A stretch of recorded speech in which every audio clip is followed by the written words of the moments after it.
everybody, and I am Rich with Tri-Moon Bazaar, where we seek the unique, and also with a member of our sponsor, which is the Witch and Pagan Network, and we are seeking the unique. And so today's interview series, where artistry meets spirituality, enveloped with the aura of mystique and inclusivity. Today we're sitting down with our very witchy friend, Thorn, also known as Rain, and whose work not only transcends the ordinary, but also beckons us toward the profound path of spiritual enlightenment and self-discovery. Our dialogue promises to be enlightening, exploration of how unique crafts serves as conduits to the divine and personal growth. Thank you for joining us today, Thorn. We're thrilled to share your spiritual journey and artistic expression with our community.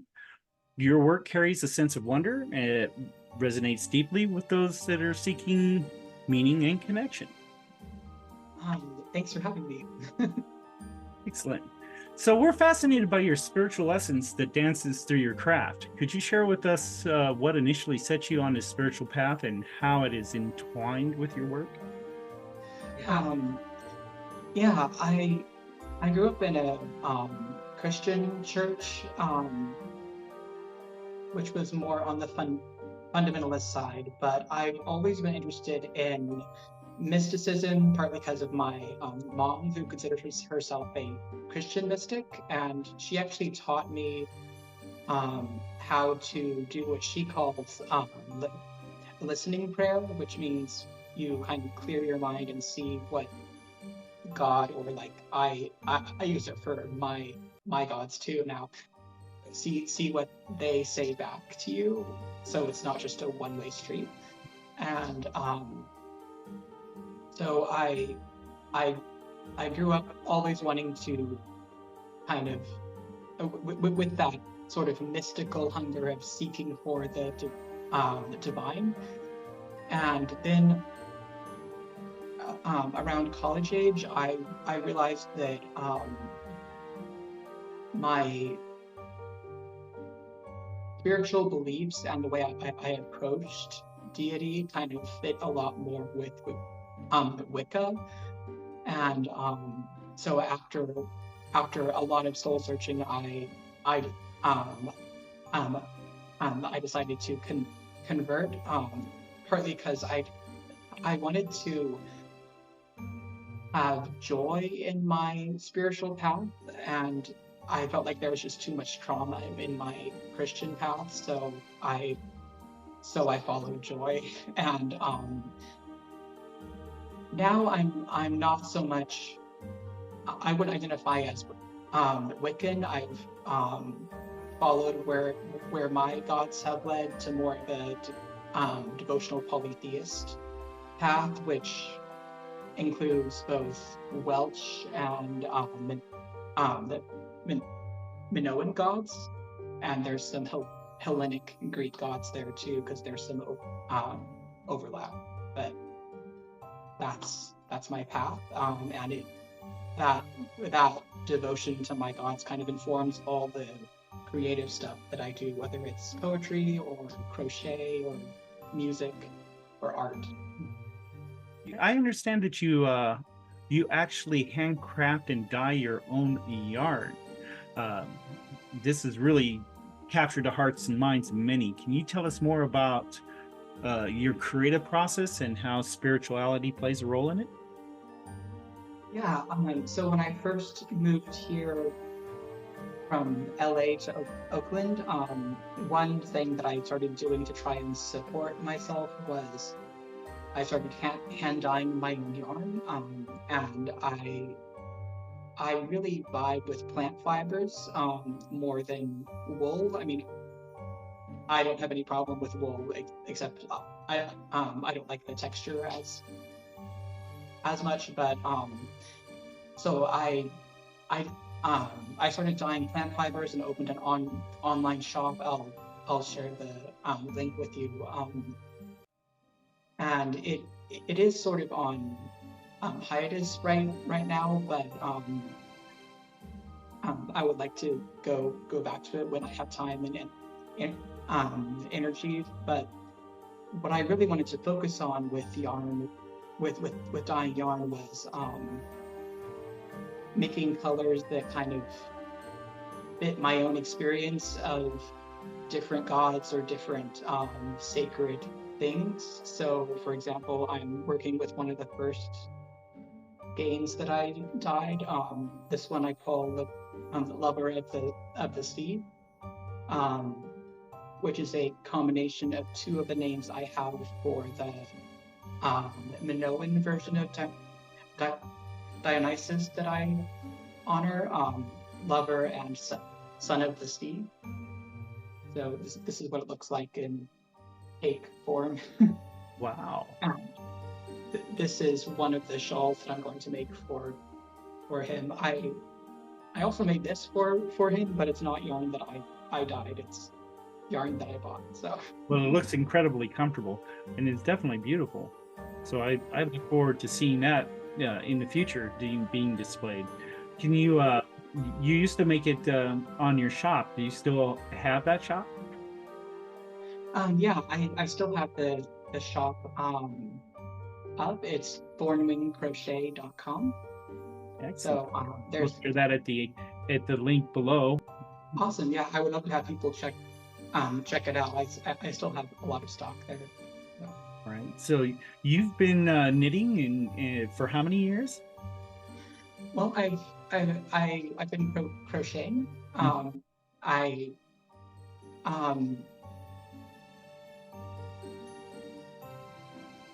never sure when exactly I started, because I think it was maybe late teens, early 20s, but I didn't do it very often. I just taught myself to crochet, and then I would do it sometimes. I had one hook that I would use, so I didn't have a lot of flexibility in what size of yarn I could use. It was basically just worsted weight and my standard, I guess, size 5 hook. So, but then I just started doing it more and finding out that you could do different cool things with it. So, yeah, maybe about 10 or 15 years. For the time that you've been doing it, how did it kind of meld or weave its way, for the pun, weave? How did that get intertwined with your path, your spiritual path? Let's see. I think that it started with some of the early things I did was I would crochet little bags for like tarot decks, and I gave a couple of people in the Witch and Pagan Network bags as a thank you for giving me rides home from the ritual. And at one point I made a witch hat that I just sort of winged it. Sadly, I don't have that with me, but from wearing that hat, I got 2 different people commission me for one of their own, which was nice. And then I think around the time I was recovering from top surgery, I'm a trans man, so I was on YouTube and I just searched goth crochet, because I was like, is there something like, can I fit crochet with like my other part of my aesthetic? And there is a really cool channel who I've become friends with. Her name is their name is Altnuts. So I started watching their content, and that really got me back into combining crochet with things that I love, and that kind of led more into, well, one thing I love is my gods and being pagan. Glad you brought that up. So one of the excitements out there is this your concept of teeny tiny gods. This intrigues and captivates. These creations seem to hold a special intention within them could you eliminate our understanding of what teeny tiny gods represent and their significance in your life to our audience? Yeah. So one thing I'm doing now to sort of try to support myself is making my tiny gods. Yeah. And So I'll awesome. get the link to my Etsy shop and Instagram and so forth. But Yes, we'll be providing those links at the bottom. They will be below. Stay tuned. There's so many. I'm so excited about these. Can you explain the one that you're holding?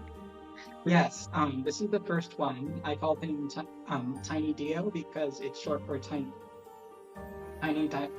Dionysus. I have a stutter, and it always shows up on the name Dionysus. So even when I'm talking about the non-tiny version, I tend to call him Dio. But yeah, he has his little ivy wreath and his skirt, so he can dance. Awesome. And so this was the first one, and he came out so good that I eventually made one. I made a couple for my other two main gods, Gwenapni and Inanna. Beautiful. I love them. I wish I had more shelf space. I'd take one of each. They're I do commissions, so that's important for our audience to know. And then I've also started doing so downstairs I have just several gods, mostly from the Hellenic pantheon, that I just made to kind of test the concept and just have as ready-made gods in case someone wants maybe a tiny Hermes or someone like that. But I've also started making other fantastical beings like mermaids. Oh, look at that. I know somebody that definitely loves mermaids, so I'll definitely have to send them your way. Yeah, I find that I love making the mermaids. This one is for an ancestor guide of mine, but I've made 3 others that are in the shop, and it's so it's kind of so it is fun to make the tiny gods, but it's also kind of a nice break to make a mermaid, because I don't really have to think about, okay, what represents this god. It's just, here are some nice colors. I can just kind of go with the flow and see what happens, and the tails are much easier to crochet than the tiny legs. You're just so adorable, and you can take your special god and goddess with you where you want to go, because they're just amazing. I often have one or both of these in my pocket, so they are definitely pocket size. At one point I was going to call them pocket gods, but that name was taken, so. Oh, they're just adorable. They're so awesome. And that you can bring home your own little teeny tiny gods or goddess with you wherever you go, so Yeah. that is excellent. Bring that energy with you. So I love your teeny tiny gods, but we've heard not only an artisan but a composer. How does music play a role in your creative process, and what themes or messages do you hope to convey to your compositions? Let's see. I've been writing, and I've been writing songs and playing music pretty much all my life, so it is a pretty broad question, but I'll do my best to give the elevator pitch. A lot of things I write about are, of course, my spiritual path, and I have a lot of songs that are either hymns to my gods or just about kind of experiences I had with them. There's a lot of exploration of my gender journey and my queerness. I also have a lot of songs that are either set in the world of the stories that I write, or kind of from the point of view of those characters, or like talking to them. So it's kind of that collection of themes. That is marvelous. Do you have your teeny tiny gods on your while you compose around you? Well, I kind of just compose anywhere. So I can picture you composing and having your little teeny tiny god on your piano. So, and luckily for us, we've been granted by Thorn we'll be playing one of your famous, well, almost soon to be famous, witchy lullaby at the end of this video. So be sure to stay tuned and listen to that, because I feel it's going to be quite a treat for us. I also, from my understanding, not only a composer, but you also teach piano, don't you? Yes. That's more of a recent thing, but it's something I'm really excited about, to bring my 25 years of piano and composing experience to students. So I'm currently looking for students, and besides the tiny gods, I'm hoping to make that one of the main ways that I support myself. So, if you know someone who wants to learn piano, I do both in person if you're local to Oakland, and also virtual. Right. So definitely, do you do hybrid teaching as well? Could somebody like be able to take lessons from you on the internet? Hybrid, like sort of like what we're doing today. We're doing an interview on Zoom. Would you be able to? Oh yeah, it's on Zoom. Yeah, by virtual. I mean that. So fabulous. That is excellent. So we have, and we love it. We're all students and teachers, and here we have an excellent example of seeking the unique. Unique handmade yarns that are dyed, and we have these teeny tiny gods that are uniquely made, and with care and with energies of you. You can be sure to pick up your favorite god or goddess on the site below, and also a composer of music, and we're featuring Witchy Lullaby today, and then also a teacher of music, and that is, the combination is just so unique, and these are one of the things that we seek out in our community. And I really love that Ring, she took the time with us today to get a little insight on your corner of the world and what makes you unique. And I look forward to interviewing you again and buying some teeny tiny gods. And I'm sure my wife is definitely going to adore having a few of those around the house. Do you have any final thoughts for us today? Your words not only inspired us, but it's given us a deeper understanding of connection between spirituality and artistry. And we look forward to experiencing more of your captivating work. Well, thank you for taking the time to talk with me. I really enjoyed getting to share my work. Final thoughts. I guess I've found that I feel like it's really important in life to just go in the place that brings you joy. So that's my advice. Blessed be. I love the wisdom and experiences we've shared today.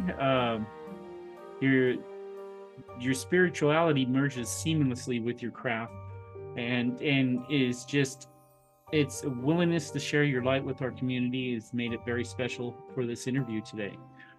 Be sure to join us later.